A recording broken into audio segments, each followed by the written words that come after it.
नमस्कार, आप देख रहे हैं एनबीटी ऑनलाइन और मैं हूं सिद्धार्थ प्रकाश। रांची स्थित सार्वजनिक क्षेत्र की कंपनी भारी अभियंत्रण निगम एचईसी यानी हैवी इंजीनियरिंग कॉरपोरेशन की दयनीय हालत अब जग जाहिर हो गई है। कभी मदर इंडस्ट्री के नाम से पहचान बनाने वाली एचईसी कंपनी आज अपने ही कर्मचारियों के पेट भरने से लाचार और बेबस दिख रही है। एचईसी में लगभग 2700 अस्थायी और स्थायी कर्मचारी कार्यरत हैं, जबकि स्थापना काल में एचईसी में 22,000 कर्मचारी 4 शिफ्ट में काम करते थे।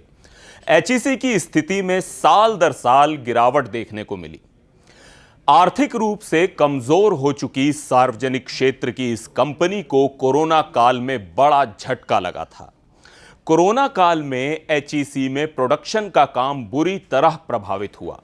लॉकडाउन की वजह से कर्मचारी फैक्ट्री तक नहीं पहुंचे, जिससे उत्पादन का आंकड़ा गिरकर काफी नीचे आ गया।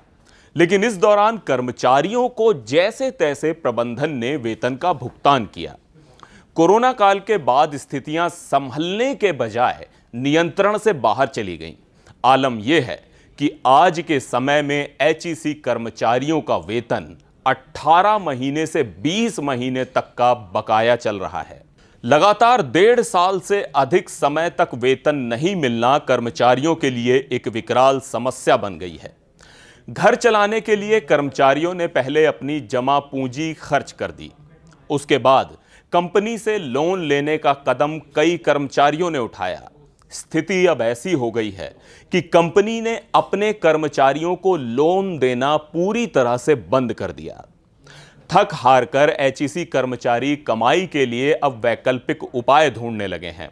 एचईसी कर्मचारियों को सड़क के किनारे ठेला, खोमचा और दुकान लगाते आसानी से देखा जा सकता है। एचईसी के कई कर्मचारी रिक्शा चलाने को मजबूर हो गए हैं।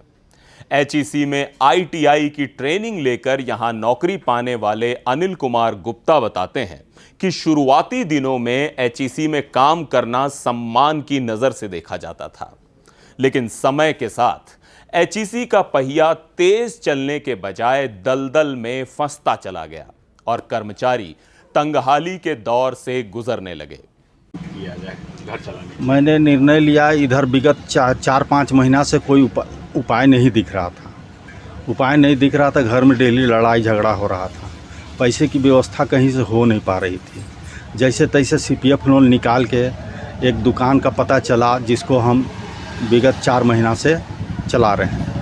ये अभी नया दुकान किए हैं, उतना चलायमान नहीं है, तभी किसी तरह इतना व्यवस्था हो जा रहा है कि नून रोटी चल जा रहा है। अनिल कुमार गुप्ता कहते हैं कि लगातार 20 महीने से वेतन नहीं मिलने की वजह से घर चलाना मुश्किल होने लगा।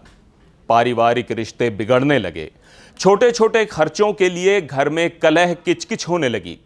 तब जाकर उन्होंने एचईसी के सेक्टर 2 बाजार में एक जनरल स्टोर की दुकान चलाने का फैसला किया।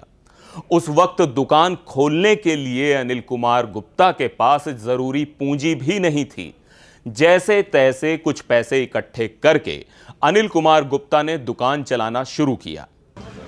23/11/2005 को ज्वाइन किया था। उसके बाद 2012 में जो रेगुलर वैकेंसी के लिए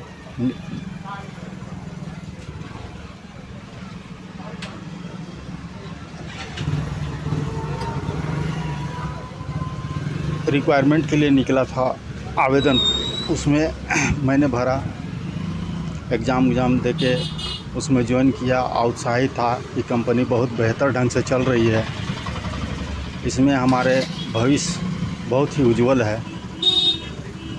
अभी वर्तमान समय में इस कंडीशन में पहुंच गया है और सभी कर्मचारी भी तंगी हालत में हैं। तंगी हालत की वजह से कोई इधर काम कर रहे हैं पार्ट टाइम में, कोई उधर काम कर रहे हैं। घर में सबके घर में डेली लड़ाई झगड़ा हो रहा है। बहुत कोई तो ऐसा है सुसाइड करने की बात कहते हैं, लेकिन कुछ लोगों को मैंने समझाया ऐसा नहीं। ये समयावधि में उतार चढ़ाव होते रहता है, इसको किसी तरह झेलना है। और कंपनी की स्थिति भी। घर चलाने के लिए अब अनिल कुमार गुप्ता की पत्नी आशा गुप्ता को भी दहलीज से बाहर कदम निकालना पड़ा।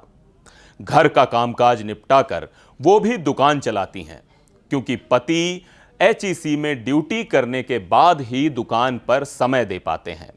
वो कहती हैं कि फिलहाल तो जैसे तैसे घर चल रहा है, लेकिन एक स्थायी समाधान निकालना बेहद जरूरी है।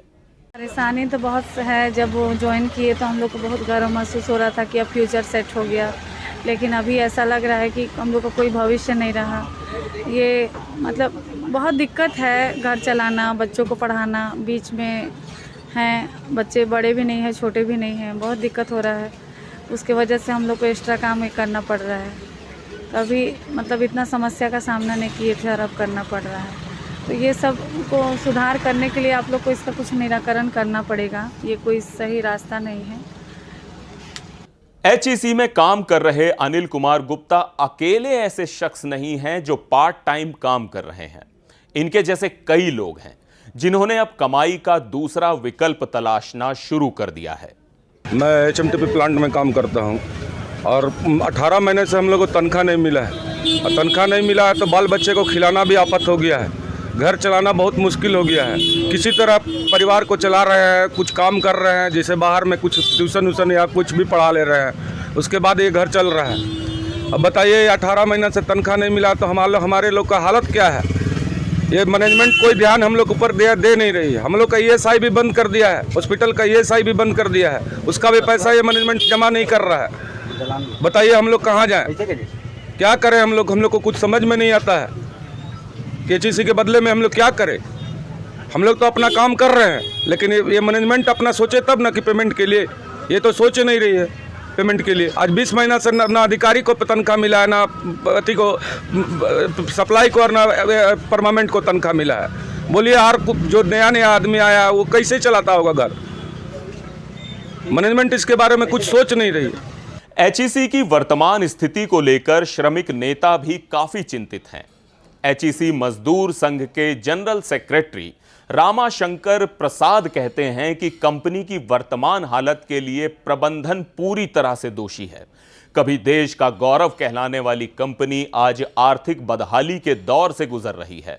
सरकार और प्रबंधन को कंपनी हित में सकारात्मक कदम तत्काल उठाने की जरूरत है। कि वर्करों और इंजीनियरों का मिलाकर करीब 18 से 20 महीना सैलरी ड्यू हो गया है। और ये जो हमारा ये है सैलरी ड्यू होने का कारण आप सबको मालूम ही होगा कि कहीं ना कहीं प्रबंधन की लापरवाही है। और हम लोग का क्या है, जो अभी 18 महीना सैलरी नहीं मिला है, इसके वैकल्प में हम लोग एक सीपीएफ लोन मिलता है, जिसका हम लोग 7.5% एक साल में देते हैं। और लगभग लोग यहाँ पे सीपीएफ लोन लिए हुए हैं। और कहीं ना कहीं उसके बावजूद भी अगर पैसा की जो कमी हो रही है तो हमारे बहुत सारे ऐसे साथी हैं जो छोटे मोटे अभी अपने शॉप खोल लिए हैं, जैसे इडली हो गया, मोमोज हो गया, बहुत सारा कोई चाय बेच रहा है। तो कहीं ना कहीं बहुत दुर्भाग्यपूर्ण ये सब है, जो कि प्रबंधन और सरकार दोनों को गंभीरतापूर्वक देखना चाहिए। और एक एचईसी जो पूरे देश का गौरव है, इसको बरकरार या बनाए रखना चाहिए। गौरतलब है कि आजादी के बाद देश में बड़े बड़े उद्योगों की आवश्यकता को देखते हुए सरकार ने मदर इंडस्ट्री के रूप में कंपनी एक्ट के तहत 1958 में हैवी इंजीनियरिंग कॉरपोरेशन एचईसी की स्थापना की थी। वर्ष 1964 में एचईसी में उत्पादन का काम शुरू हो गया था। एचईसी में उत्पादन के काम को देखते हुए 3 प्लांट एचएमबीपी, एचएमटीपी और एफएफपी की स्थापना की गई थी। कई उतार चढ़ाव देखते देखते एचईसी आज अपने निचले पायदान पर आकर खड़ी हो गई है। एनबीटी ऑनलाइन पर फिलहाल के लिए बस इतना ही। मुझे दीजिए इजाजत। नमस्कार।